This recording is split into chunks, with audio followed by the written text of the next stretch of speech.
Gravando. Boa tarde, bom dia, boa noite, dependendo de quando vocês estiverem vendo esse vídeo, né? A aula de hoje vai ser bem curta, vai ser sobre a reabertura democrática e o governo Sarney. O governo Sarney, vocês já devem ter ouvido falar, não pelos pais de vocês, porque são um pouquinho mais velhos que eu, né? Então deveriam ser adolescentes, crianças naquela época, né? Mas provavelmente os avós de vocês devem falar que era um período extremamente conturbado no Brasil, né? Economia aos frangalhos, foi um período super conturbado, né? Inflação altíssima, desemprego altíssimo, falta de produtos. Agora eu vou falar disso para vocês, tá? Então vamos ver como é que foi a reabertura democrática, tá?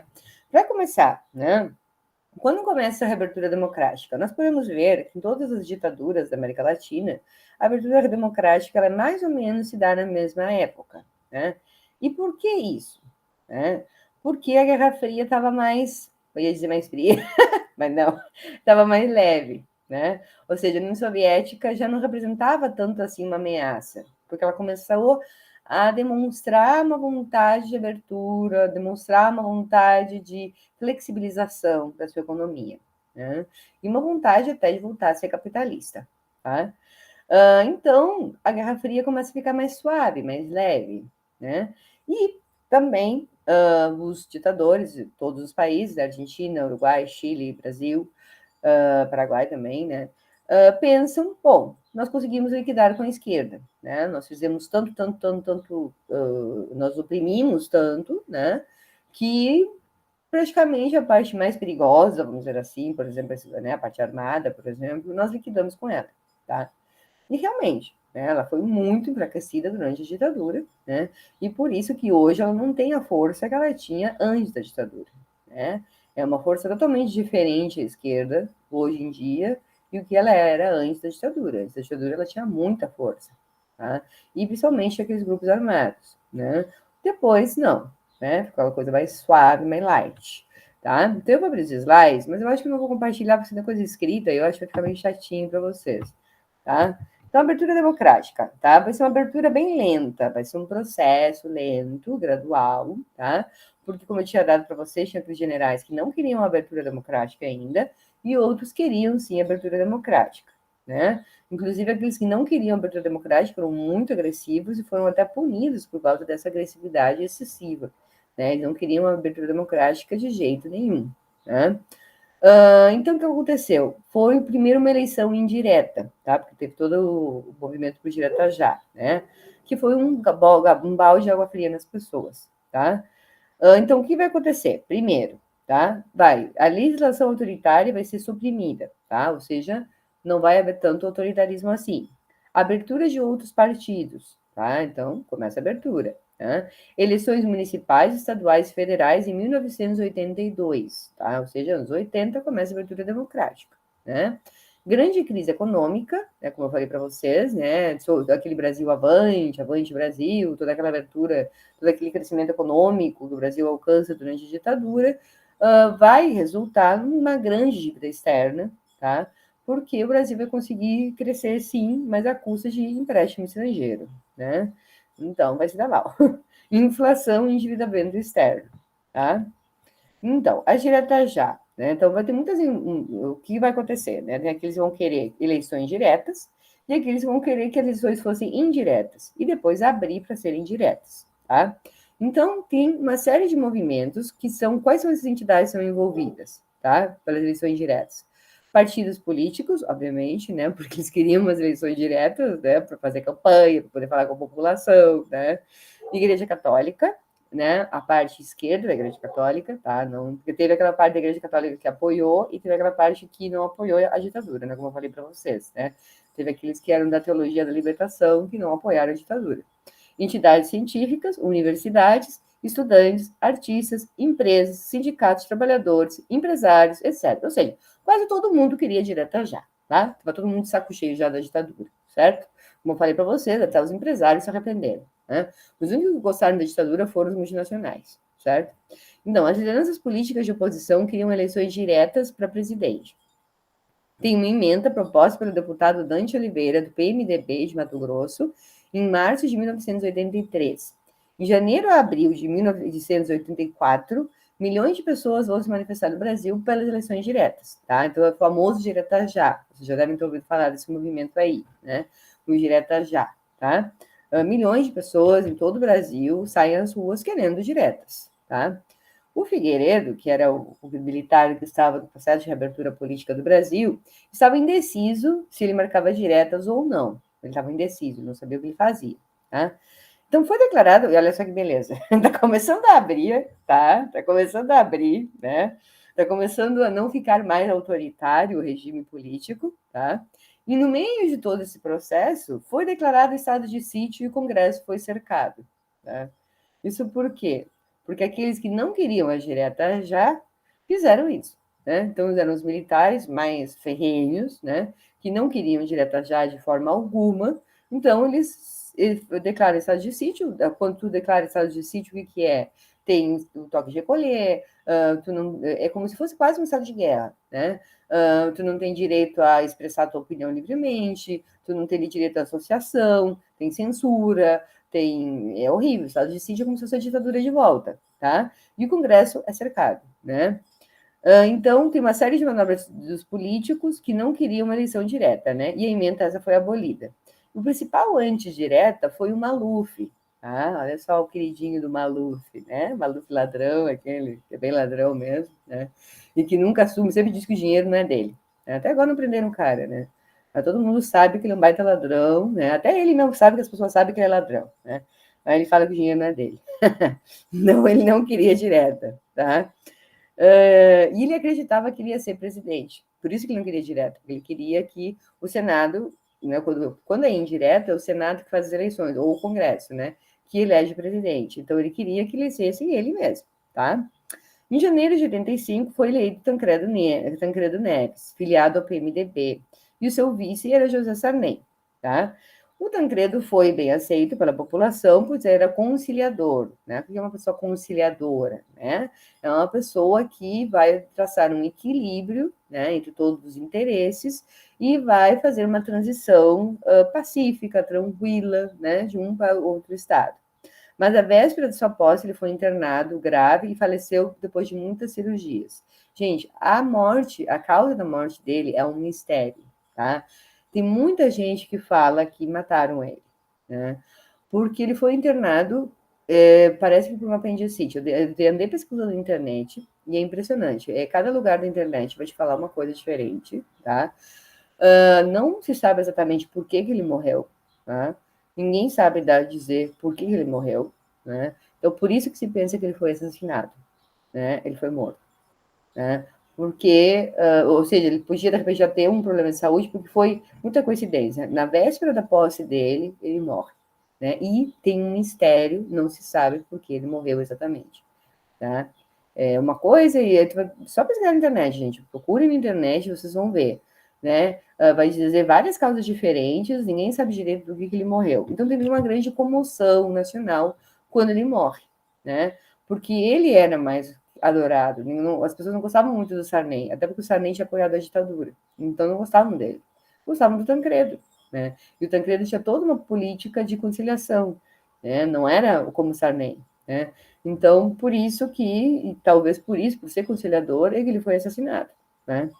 Então, o Sarney tinha uma imagem negativa, então como ele morre, ficou Sarney, que era o vice, no lugar dele, né? Em maio de 85, anuncia um pacote de medidas redemocratizantes. Então, o que ele vai fazer? Eleições diretas em 2 turnos para a presidência e para as prefeituras. Claro, isso dali há 4 anos, tá? Em 90, 89 para 90, tá? Maior liberdade para a criação de novos partidos. O Brasil tem mais partido, não sei o quê, né, gente? Uns partidos que a gente nem sabe que existe, né? Muito partido, demais até, eu acho. Legalização dos partidos considerados clandestinos, como o PCB e o PCdoB, tá? Então, finalmente, os partidos, o Partido Comunista do Brasil e os dois partidos comunistas, né? Só que são brigados entre eles, aí 2 partidos comunistas, né? E direito ao voto dos analfabetos, tá? E aí ele vai inventar o plano cruzado, né? O Brasil, vocês devem saber, vocês não sei se vocês sabem, né? Vocês nasceram já com o plano real, com o real, né? O real está aí desde 94, né? Mas antes do real, o Brasil teve pelo menos umas 6 moedas, tá? Sempre tentando reverter a inflação. Gente, a inflação era tanta, gente, que tinha nota, peraí que eu não tô com uma aqui para mostrar para vocês, até não botei no slide. Tinha nota, pessoal, de 500 mil reais. 500 mil reais. Uma nota. 100 mil reais. Uma nota, tá? Então, assim, ó, vocês querem ver se um país tem muita inflação, é ver o valor de uma nota, ver o valor do seu bilhete, tá certo? Às vezes, o salário de um professor universitário, por exemplo, ganhava mais, cabia numa nota, tá? 500 mil reais, era uma nota. Gente, 500 mil reais, sabe o que é isso? Ou seja, 500 mil reais não era nada. A inflação era tão alta, que não era nada. 500 mil reais não era nada, tá? Porque cabia numa nota. Tá? Então era como se fosse assim, menos que o salário mínimo, entendeu? Tipo assim, mesmo salário mínimo, mas tu não comprava nem, sei lá, tu conseguia com 500 mil reais, não sei, pagar teu aluguel. E deu, sabe? O aluguel de algo barato, tá? Não era nada, tá? A inflação, vocês não têm ideia o que era a inflação na época, gente. Era uma loucura, tá? Por exemplo, tem uma amiga que se lembra disso, eu não me lembro disso, mas tem uma amiga que se lembra disso, que ela ia com a mãe dela no supermercado e fazia o seguinte, ela, a mãe dela, né, o pai dela, e ela e o irmão, tá? Os dois pequenos, crianças. E a mãe dela dizia assim, fica de olho no cara que tá marcando ali os preços. Porque, gente, sério, no mesmo dia, o preço podia mudar até 5 vezes. Gente, imagina a loucura que é. Pessoal, a gente está reclamando da inflação de hoje em dia, que está tudo pelas alturas, né? Gente, na época era muito pior, sabe? As pessoas, bom, meu pai, por exemplo, ele me conta, né? Ele ganhava, ele trocava em seguida para dólar, para quê? Para nos valorizar.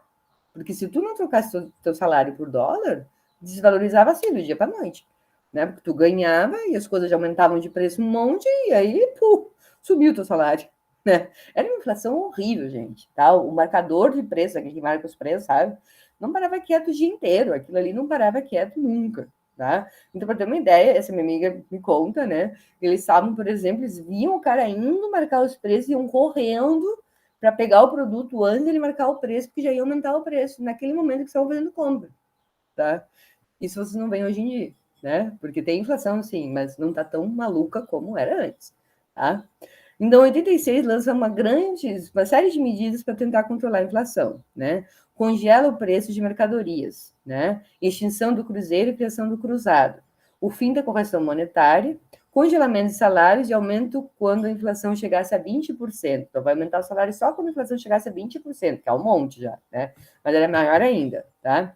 Então, o que acontece? Tem um congelamento de preços, e aí os empresários vão boicotar, né? Dizer, vai congelar nossos preços? Então, tá, a gente vai boicotar vocês, tá?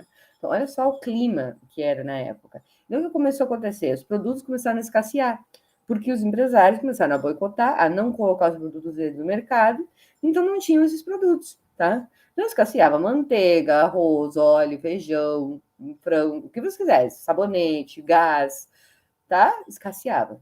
Ah, eu me lembro até agora, eu ia às vezes com minha mãe, lá nos Cafundó do Ajuda, para achar gás, porque o gás sumiu, o gás sumia.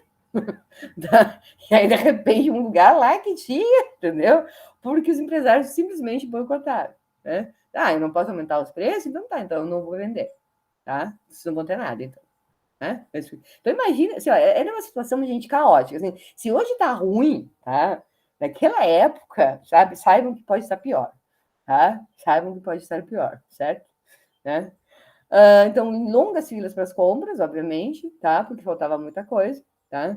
Até se o final do governo não conseguiu acabar com os problemas econômicos, e essa crise envolvia 3 fatores: a inflação elevada, a dívida externa e a interna, né?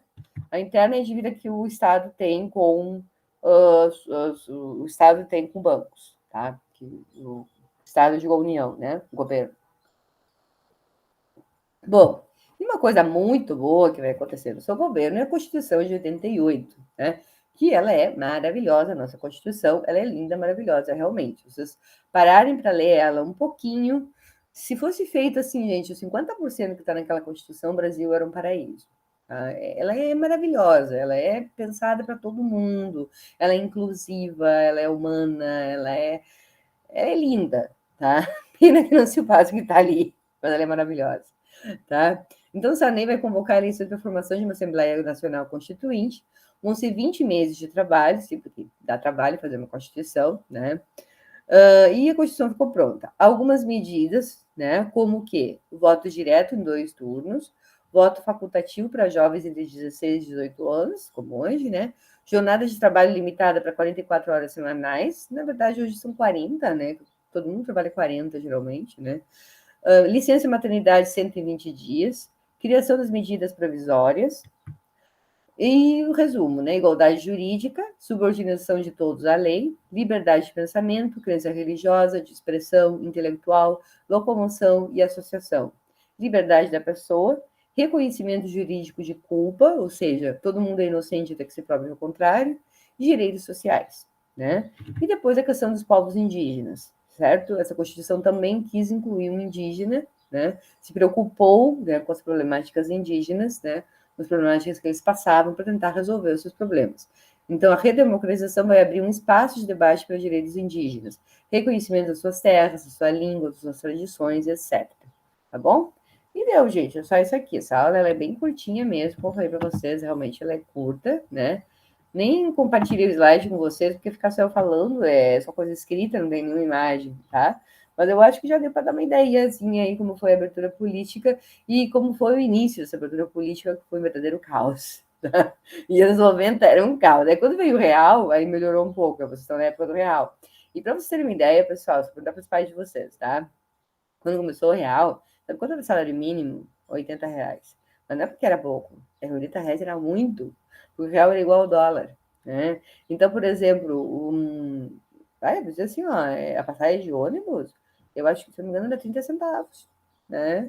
Ia comprar cacetinho, né, na padaria, gastava, sei lá, R$ 1 era muito, sabe? R$ 10 era uma fortuna, gente. R$ 10 era muito, assim, sabe?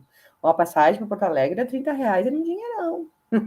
Né? Então, e claro, o real foi perdendo valor e por isso agora as coisas saem mais caras, tá? E por isso inventaram a nota de R$ 200, tá? Que ninguém conhece, né? Eu não conheço ela ainda, não vi ela ainda. Mas quando começa a aumentar o número das notas, é porque a inflação está muito grande, tá? Um país que tem uma economia mais sólida, não tem notas tão altas assim, tá bom? Bom, então tá, gente. Abraço para todo mundo. Vou finalizar aqui a gravação, que demora um pouquinho para interromper a gravação, né? Parece que o Google Meet gosta, fica gravando a gente. Peraí, aqui, então vou pegar